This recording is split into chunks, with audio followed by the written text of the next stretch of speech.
Bonjour, bonjour. Alors, tout le monde, je suis vraiment heureux de vous retrouver encore dans cette vidéo. Alors, aujourd'hui, j'ai décidé de vous présenter un nouveau tableau de bord budgétaire, ou bien l'analyse budgétaire. Supposons que vous êtes au début de l'année et comme pour toute entreprise dans le monde entier, les budgets sont OK. C'est bien d'avoir les budgets, mais il est important de pouvoir les suivre. Sur vos dépenses, évidemment, en fonction de ce que vous avez prévu. Donc, c'est pour vous faciliter la tâche qu'il y a ce tableau de bord réalisé évidemment avec l'outil Power BI. Donc, je vais vous présenter ce tableau de bord.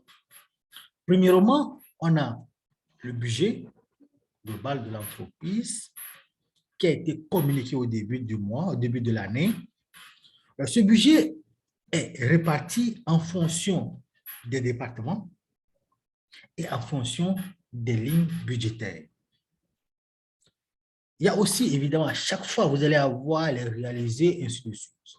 Donc, quand on a le budget, on a les dépenses, c'est normal qu'on doit avoir les cas pour vous situer. Et il y a le pourcentage. Il y a cette partie où il y a l'ensemble des départements avec le budget, les réalisés et les écarts de manière automatique. Je viens encore plus bas. Évidemment, quand je prends n'importe quel département, il y a les lignes budgétaires. Et c'est ça qui se trouve ici. Donc, on a le budget réalisé et il y a surtout le pourcentage.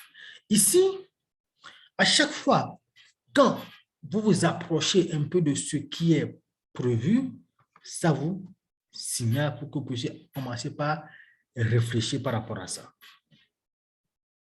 Il y a aussi, évidemment, le budget est réalisé par mois. Vous pouvez avoir aussi les écarts par mois et sans oublier le year to date, c'est-à-dire de janvier à telle date, qu'est-ce qui se passe en fonction de vos budgets et en fonction de vos dépenses. J'ai ajouté, disons, les top 5 par département en fonction évidemment des dépenses ou bien les lignes budgétaires.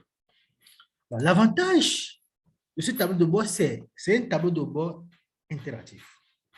Dans le sens où si je prends un mois, je prends le mois, par exemple, le mois de janvier, je peux savoir le budget prévu pour le mois de janvier, ce qui a été réalisé, les dépenses, les écarts et le pourcentage en même temps.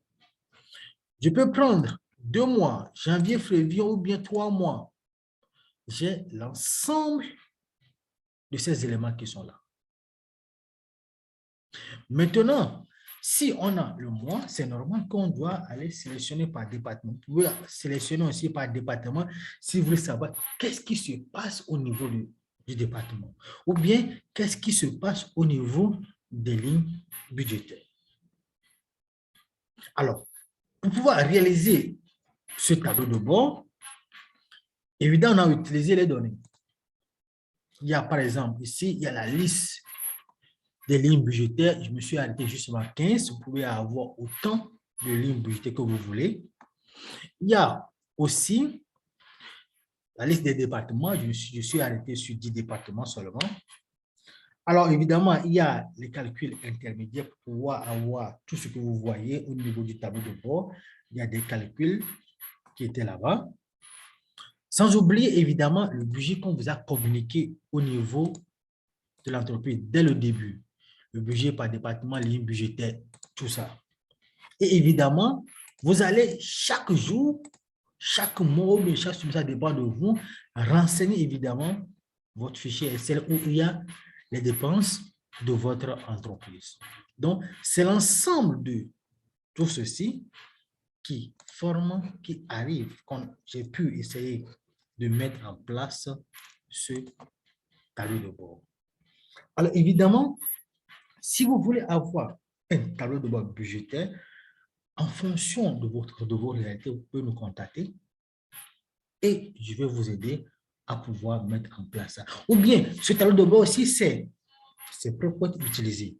Mais vous pouvez facilement acquérir ce tableau de bord. Donc, vous pouvez nous contacter Invoice pour avoir encore plus d'éclaircissement. Merci et à bientôt.